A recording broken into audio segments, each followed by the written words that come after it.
Halo sobat-sobat santuy, Valdo di sini di Kritikus Tanpa Ilmu. Yo, all crew standby, kamera standby, lighting standby, slide in, kamera roll and action.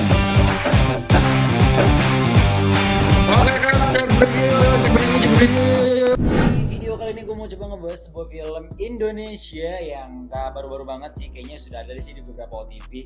Gue nonton ini tuh di Maxstream, yaitu film Baby Blues. Langsung aja kita bahas filmnya. Dari segi premis film, Baby Blues ini menceritakan tentang sepasang suami istri yang baru punya anak dan mereka belum siap mempersiapkan kehidupan setelah melahirkan. Oke, kita bahas sinopsisnya tentang seorang istri yang diperankan oleh Aureli Moreman sih kalau nggak salah namanya, dan suami yang diperankan oleh Vino G. Bastian. Mereka punya seorang anak bernama Dara, di mana anak tersebut selalu dirawat oleh sang istrinya tanpa dipedulikan oleh suami dan keluarga. Nah, langsung aja kita bahas tentang alur ceritanya. Buat teman-teman yang belum nonton filmnya, gue saranin buat nonton dulu karena ini bakal jadi spoiler buat kalian ya. Gue udah bikin catatan juga terkait filmnya ya, dan ini ada cukup banyak beberapa catatan juga dari gue ya. Jadi film ini tuh menceritakan tentang keluarga sederhana yang bisa dibilang cukup bahagia di awal film. Sebelum mereka punya anak, mereka adalah keluarga yang bahagia. Suami yang perhatian terhadap istrinya dan istri yang cukup perhatian terhadap suaminya. Namun ketika sang istri punya anak, ternyata sang suami tidak menunjukkan sikap seorang bapak yang bijak. Mengapa demikian? Ya karena bukannya bantuin istri, Vino G. Bastian malah sibuk main PS, malah sibuk nongkrong. Tengah malam istrinya kebangun, dia sibuk tidur dengan alasan besok kerja, takut kena marah sama bos. Dikata jagain anak kagak capek. Di scene berikutnya menceritakan tentang Vino G. Bastian yang bekerja sebagai seorang pelayan di sebuah kafe yang sangat sepi, tapi punya bos yang sangat galak. Salah sedikit pecat, telat sedikit SP1, SP2 pecat. Mungkin ini jadi salah satu alasan kenapa akhirnya si Bang Vino ini agak keberatan nih untuk begadang malam ya kan. Sebenarnya untuk menghindari agar besok paginya nggak telat dan nggak kena pecat sebenarnya gitu. Dan selanjutnya mereka ini kan tinggal bareng di satu area bareng sama dengan mertua atau orang tuanya Vino ya kan. Nah, walaupun mereka tinggal di satu lahan area yang sama, tapi mereka ini punya rumah yang berbeda. Alias ada connecting door-nya lah gitu ya. Penghubung antara rumah mertua dan rumah mereka gitu. Jadi rumah orang tuanya di depan, rumah mereka di belakang gitu. Ada satu pintu penghubung gitu antara kedua rumah tersebut gitu. Nah, si ibu mertuanya Aurel ini atau si ibunya Vino ini ya adalah tipe-tipe ibu yang punya kekhawatiran terhadap cucu pertama yang berlebihan gitu loh. Kayak jadi ibu tuh jangan gitu, harus gini. Sama anak tuh nggak boleh gitu, harus begini gitu. Terus kayak apa? Kamu sebagai ibu harus mau coba ini, harus mau makan ini gitu.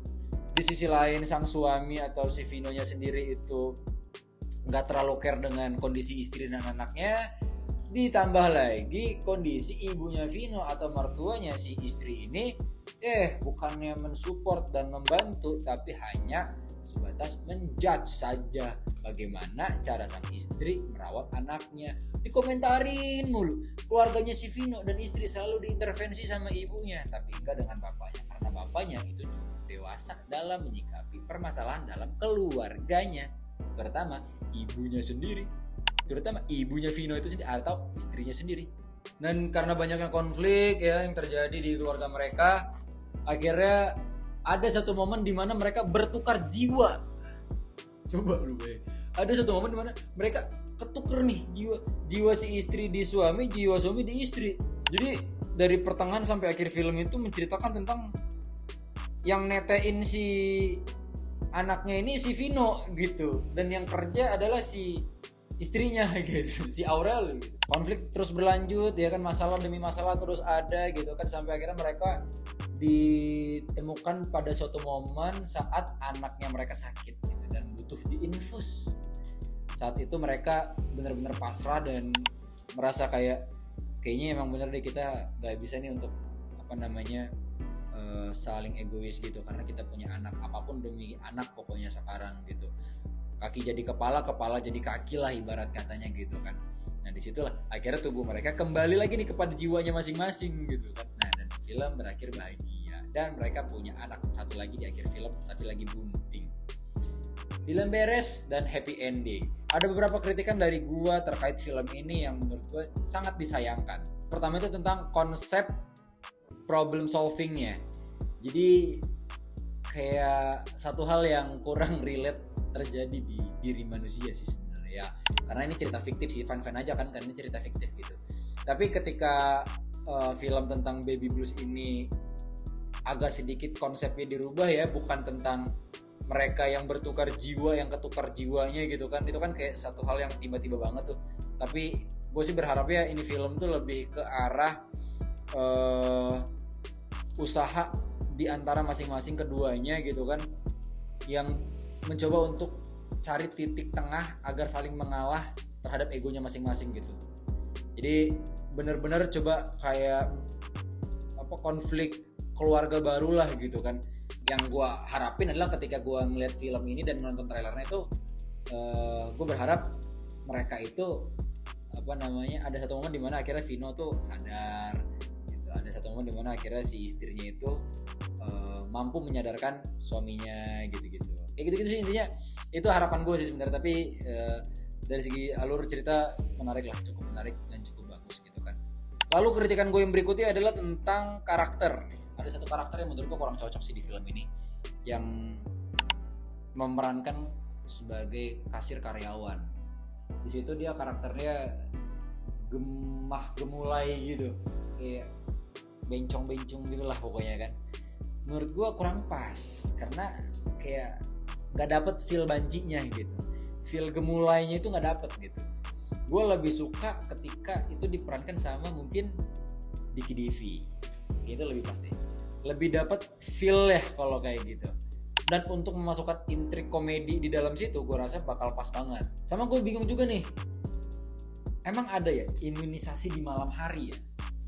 Gue nggak tahu dah ada imunisasi di malam hari. Coba kalau misalnya emang ada, gue boleh dong kita diskusi di kolom komentar ya teman-temannya terkait apa namanya proses imunisasi di malam hari. Ini menurut gue kurang relate nih sama situasi ini gitu, karena kayak biasanya imunisasi itu kalau nggak pagi seenggaknya yang menjelang siang lah gitu kan, jarang tuh yang sore ke malam tuh jarang tuh, biasanya nggak ada. Dan ada satu adegan juga yang menurut gue agak sedikit nggak sesuai nih, nggak real, terlalu dibuat-buat, yaitu adalah adegan gendong bayi pulang dari rumah sakit ke rumah. Itu kelihatan banget kayak nggak ada bayinya gitu, kelihatan banget kayak kosong aja gitu, kayak nggak ada tekstur bayi yang digendong gitu, nggak ada tekstur bayi yang digendong gitu, kayak cuman tumpukan kain aja gitu yang dimirip-miripin kayak seukuran bayi, udah gitu doang gitu. Sangat disayangkan sih itu. Gua ngeliat itu jadi kayak itu bayinya kemana ya, kok itu kayak cuman gendong kain doang sih gitu. Dan yang terakhir kita akan ngebahas soal inti dari film ini teman.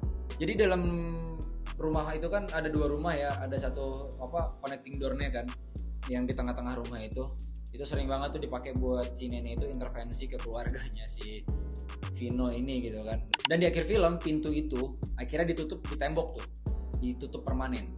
Gue rasa film ini tuh ingin menyampaikan pesan tentang ketika kita sudah berkeluarga ya, alangkah baiknya untuk tidak tinggal serumah bareng sama dengan orang tua, baik dari pihak keluarga laki-laki ataupun perempuan. Karena setiap keluarga punya pintunya masing-masing. Gak ada pintu penghubung antara keluarga satu dan keluarga lain. Maksudnya tidak ada intervensi. Jangan sampai ada intervensi baik keluarga laki-laki ataupun keluarga perempuan ke keluarga kecil anaknya. Karena itu nantinya akan membuat antara istri atau suaminya itu nanti salah satu akan merasa bersalah, gak enak, insecure, atau merasa gak pantas jadi suami atau istri gitu, karena intervensi dari keluarganya tadi. Alangkah baiknya ketika memang kita sudah berkeluarga, kontrak, jangan tinggal bareng sama mertua, jangan. Alangkah baiknya ngontrak, pergi dari rumah, karena nggak akan pernah ada satu rumah itu dua raja yang punya dua aturan yang berbeda. Itu aja dari gue teman-teman untuk episode kali ini. Semoga kita bisa diskusi di kolom komentar. Buat teman-teman yang belum nonton silahkan nonton dulu, dan buat teman-teman yang sudah nonton mungkin kita bisa kali ya diskusi di kolom komentar terkait apa aja sih yang kalian dapat dari film ini. Dan gue nggak sampein di sini, mungkin kita bisa diskusi di kolom komentar. Gue juga mau ngasih tahu kalau KTI Kritikus Tanpa Ilmu akan selalu hadir setiap Senin, Rabu, dan Jumat. Still watching us and see you next time.